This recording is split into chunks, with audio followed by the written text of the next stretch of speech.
Assalamualaikum warahmatullahi wabarakatuh. Perkenalkan, saya Fitri Wulandari, mahasiswa Magister Keuangan Publik, NIM 2024 MK 20003, akan menjelaskan mengenai relevansi penerapan teori klaster Porter di wilayah pedesaan dengan infrastruktur internet yang belum mumpuni untuk memenuhi tugas mata kuliah pembangunan ekonomi lokal.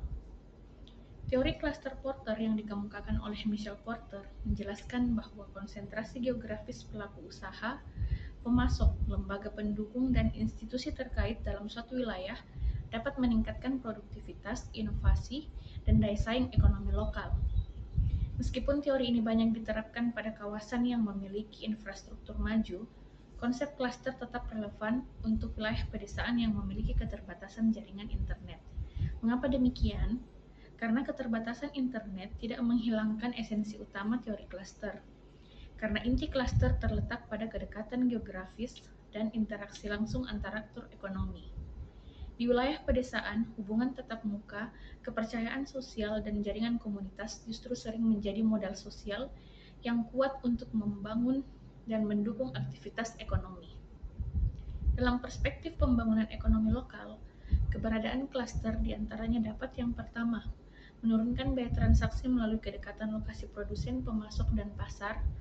Yang kedua, mempermudah penyebaran pengetahuan lokal melalui interaksi langsung antar pelaku usaha. Yang ketiga, meningkatkan efisiensi produksi karena adanya spesialisasi usaha dalam suatu kawasan. Dan yang keempat, mendorong penciptaan lapangan kerja lokal yang mengurangi migrasi penduduk ke kota. Dengan demikian, internet bukan syarat utama terbentuknya klaster, melainkan faktor pendukung yang dapat memperkuat daya saing klaster. Dari sudut pandang spasial, wilayah pedesaan memiliki karakteristik yang mendukung terbentuknya klaster berbasis sumber daya lokal. Contohnya yaitu pada sentra pertanian, perikanan, ataupun kerajinan. Petani berada dalam suatu hamparan wilayah produksi. Pemasok bibit, pupuk, dan alat produksi berada di sekitar lokasi usaha, dan pedagang pengumpul dan koperasi beroperasi dalam radius yang relatif dekat. Kondisi ini menciptakan aglomerasi ekonomi, yaitu pemusatan aktivitas ekonomi dalam ruang tertentu sehingga meningkatkan efisiensi.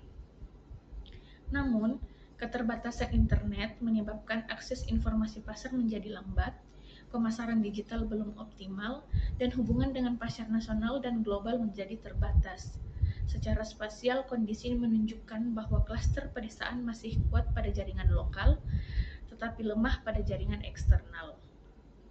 Tantangan utamanya bukan terletak pada keberadaan klaster, tetapi pada keterbatasan konektivitas digital yang menghambat ekspansi pasar. Adapun solusi yang dapat dilakukan yaitu penguatan infrastruktur telekomunikasi desa, penyediaan pusat layanan internet bersama, pelatihan literasi digital bagi pelaku UMKM, dan pengembangan koperasi atau lembaga pemasaran kolektif berbasis digital. Dengan dukungan tersebut, klaster pedesaan dapat bertransformasi dari ekonomi berbasis kedekatan geografis menuju ekonomi yang terhubung dengan pasar yang lebih luas.